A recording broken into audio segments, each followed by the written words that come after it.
उपचुनाव के परिणाम से भले ही सरकार पर कोई फर्क नहीं पड़ा है, लेकिन उपचुनाव के नतीजों का असर जल्द ही मंत्रियों के कद पर दिखाई देगा। देखिए रिपोर्ट।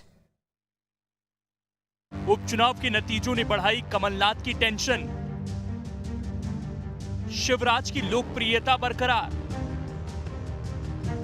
कांग्रेस कुनबे की सामने आई रार। किसका बढ़ेगा कद, किसका जाएगा ताज। 4 सीटों पर आए उपचुनाव के नतीजों से भले ही सूबे के सत्ता समीकरणों पर कोई असर ना पड़ा हो, लेकिन उपचुनाव के नतीजों का मध्य प्रदेश बीजेपी की अंदर खाने की राजनीति पर खासा असर पड़ने वाला है। माना जा रहा है कि उपचुनाव में मेहनत करने वाले मंत्रियों का सरकार में कद बढ़ सकता है। सीएम शिवराज और वीडी शर्मा समेत कई ऐसे लोग हैं जिन्होंने उपचुनाव में फ्रंट फुट पर आकर मोर्चा संभाला था। न सिर्फ मोर्चा संभाला बल्कि पार्टी को भारी बहुमत से जीत भी दिलाई। बता दें कि खंडवा, पृथ्वीपुर, रैगांव और जोबट के लिए 20 मंत्रियों की ड्यूटी लगाई गई थी।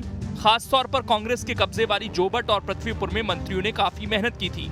पृथ्वीपुर में गोपाल भार्गव, भारत सिंह कुशवाहा और विश्वास सारंग पूरे समय डेरा डाले रहे। जोबट में राज्यवर्धन सिंह, महेंद्र सिंह सिसोदिया, ओम प्रकाश सकलेचा और गोविंद सिंह राजपूत सक्रिय रहे। खंडवा लोकसभा क्षेत्र में तुलसीराम सिलावट, इंदर सिंह परमार, उषा ठाकुर की मेहनत काम आई। जिन कार्यकर्ताओं ने, जिन नेताओं ने चुनाव की बागडोर संभाली थी, निश्चित ही पार्टी उन सभी कार्यकर्ताओं का मूल्यांकन करती है, उन सभी नेताओं का मूल्यांकन करती है और जो मंत्री उस चुनाव में लगे थे उनका भी मूल्यांकन करती है।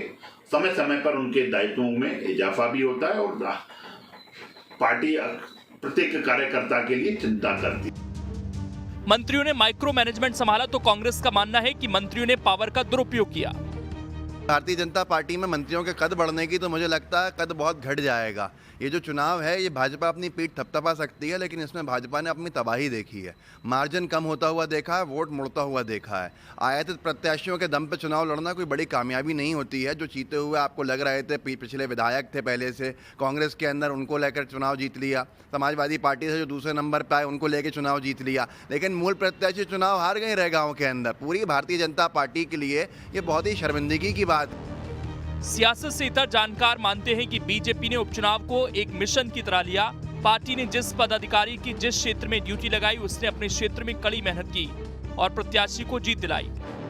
कैंडिडेट्स पे जो प्रत्याशी थे उस पर सबकी निगाह थी, लेकिन साथ में जो कैंपेनर्स थे उन पर भी सबकी निगाह थी।